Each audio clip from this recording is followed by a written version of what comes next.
My belief is that relationships really only work within the context of respect. For many people, being respected is actually more important than being liked.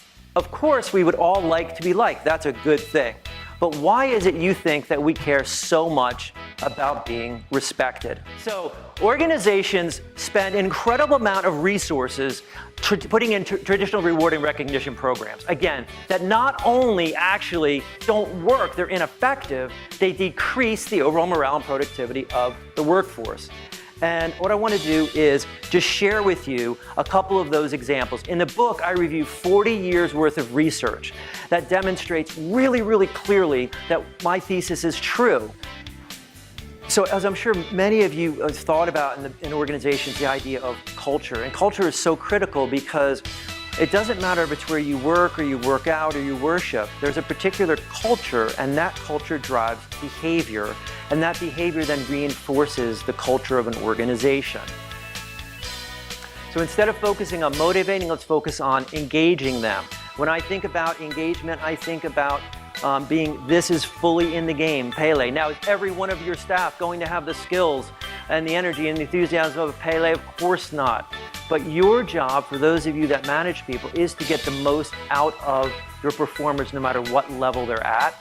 By the way, I think that we tend to spend too much time on those that are really in the actively disengaged. We spend too much time on the really poor performers. A lot of our energy goes in there, and we're probably better off looking at those that are more in that middle yellow bucket and trying to increase them. You know, part of what's critical, of course, is holding people accountable. And when you're not holding the poor performers accountable, actually you're losing respect from the rest of your staff. Let's discard your current position, especially if your boss is in the room.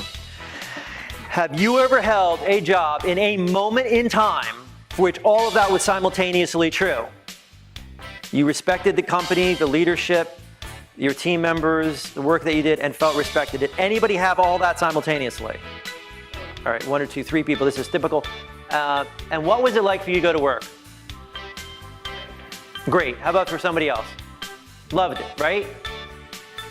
First of all, notice how few people raise their hands, unfortunately. Secondly, what I want you to get really present to is the fact when all of those elements are true, you actually are really engaged and look forward to going to work. When people exist, when they experience this level of respect in an organization, they are highly engaged. I'll also challenge you to think about the last job that you voluntarily left.